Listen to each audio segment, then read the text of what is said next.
Ya, halo kawan-kawan. Kita bertemu lagi. Di kesempatan kali ini, kita akan coba untuk belajar tentang deployment secara otomatis dengan memanfaatkan beberapa tools yang sudah pernah kita bahas sebelumnya.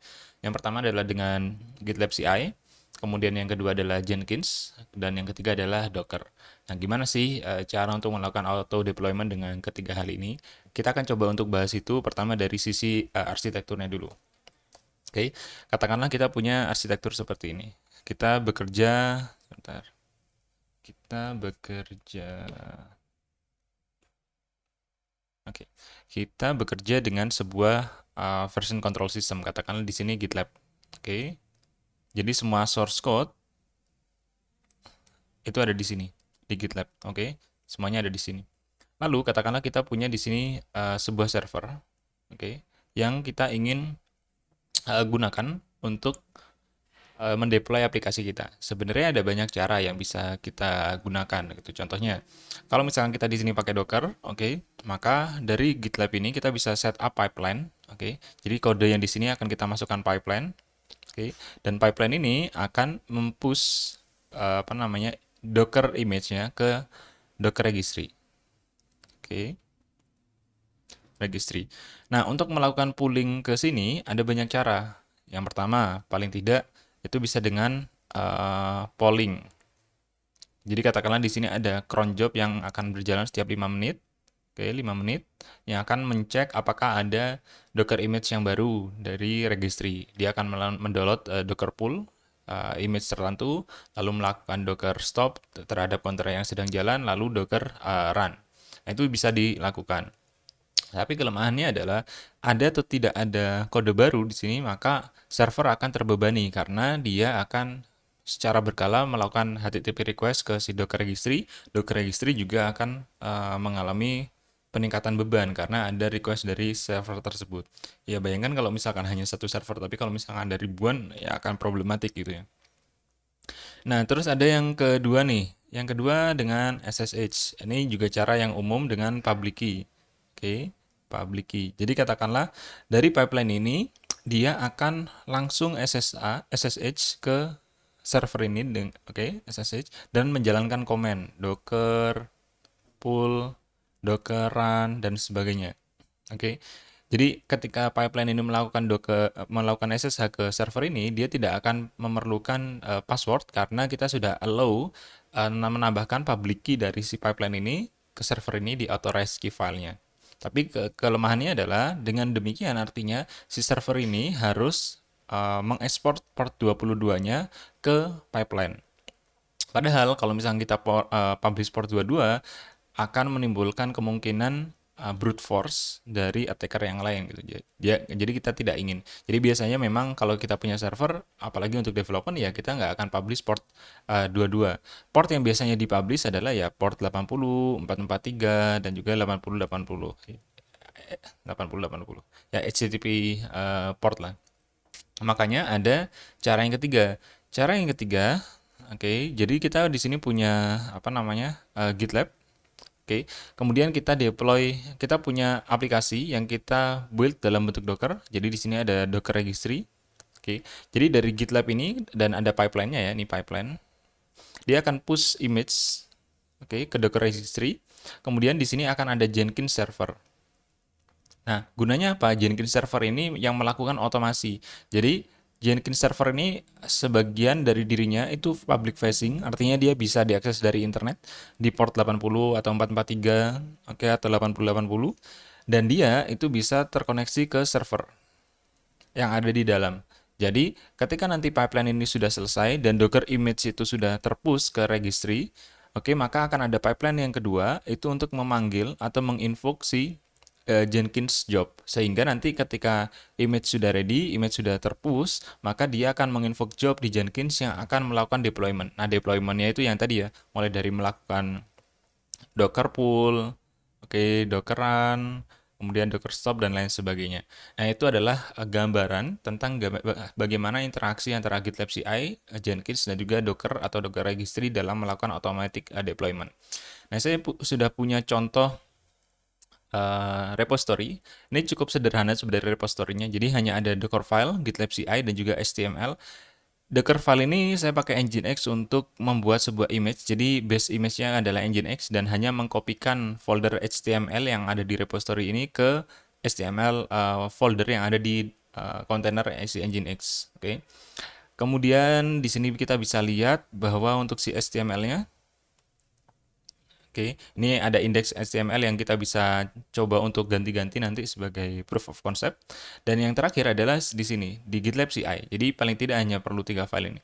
Saya mendefinisikan 2 stage. Yang pertama adalah build dan yang kedua adalah deploy.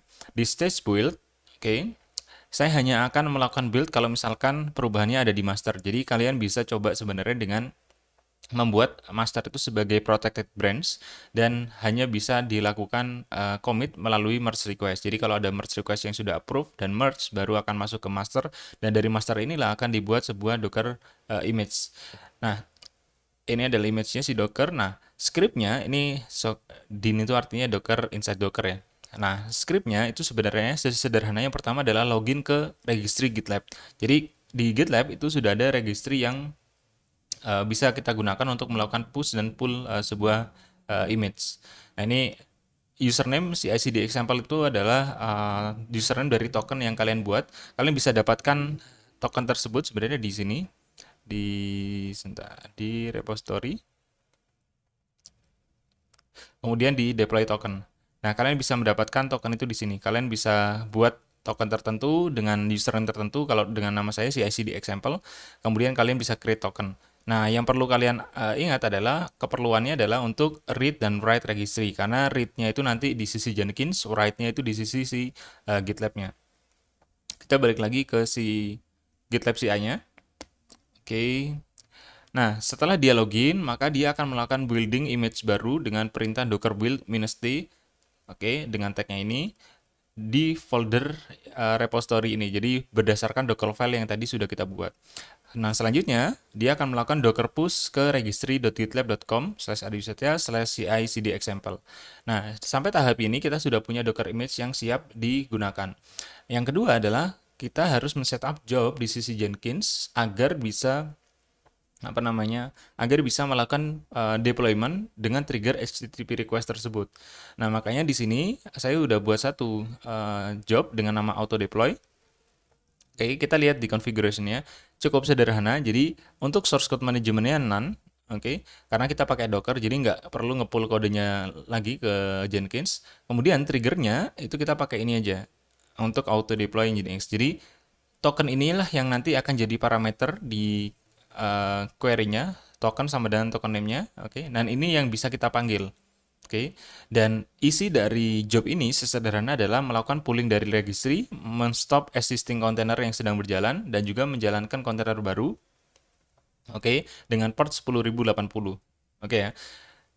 Nah, kita balik lagi ke GitLab CI-nya. Nah, di sini kita bisa lihat bahwa saya untuk deploy saya pakai image curl. Jadi kebutuhan saya hanya untuk meng-curl dari dari Jenkins.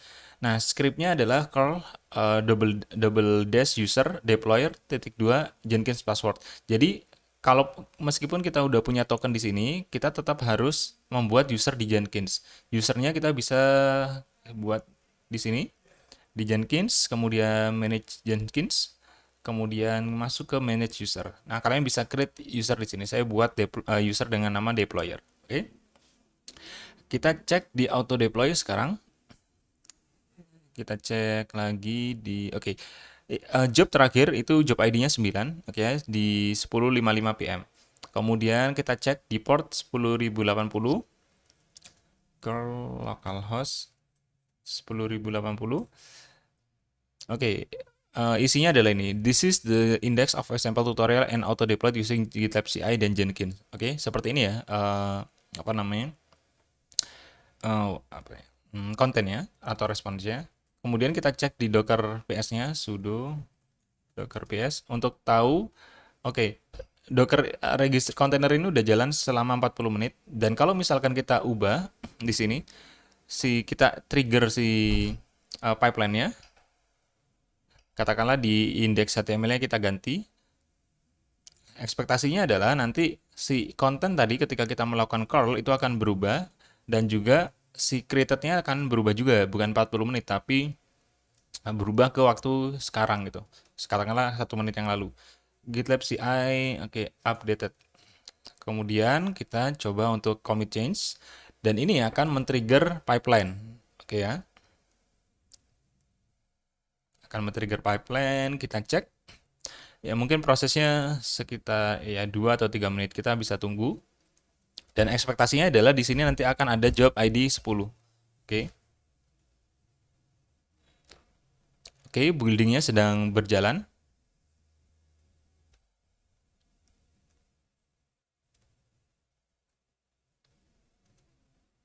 Oke, 1, 2 atau 3 menit kita tunggu aja.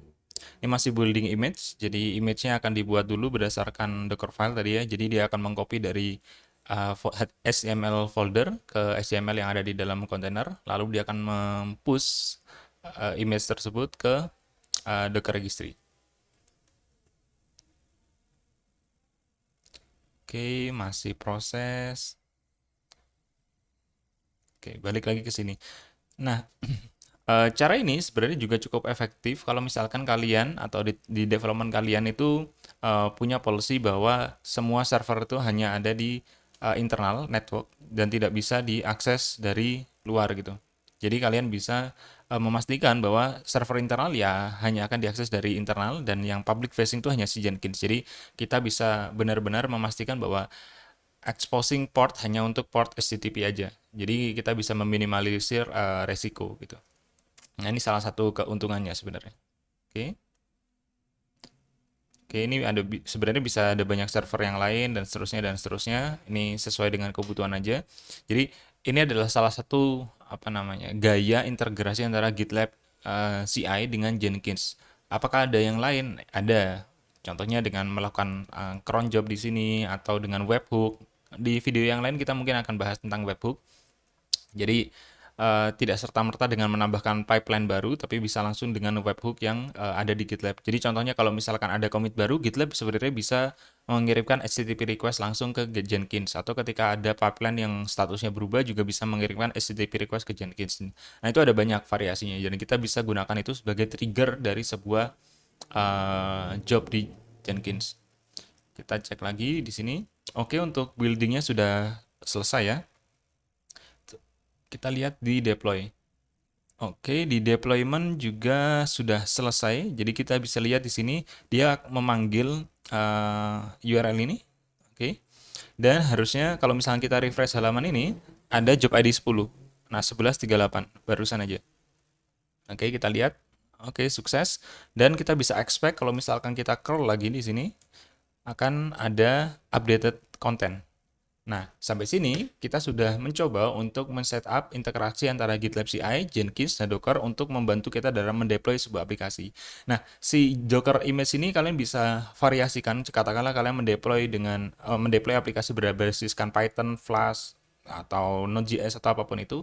Yang jelas dengan gaya seperti ini kalian sudah bisa melakukan auto deployment dengan cepat. Jadi artinya ketika image itu sudah ready ya akan langsung terdeploy di Jenkins. Nah, itu saja untuk video kali ini. Jangan lupa untuk like dan juga share dan subscribe sebagai bentuk dukungan kalian ke channel ini. Terima kasih. Semoga bermanfaat.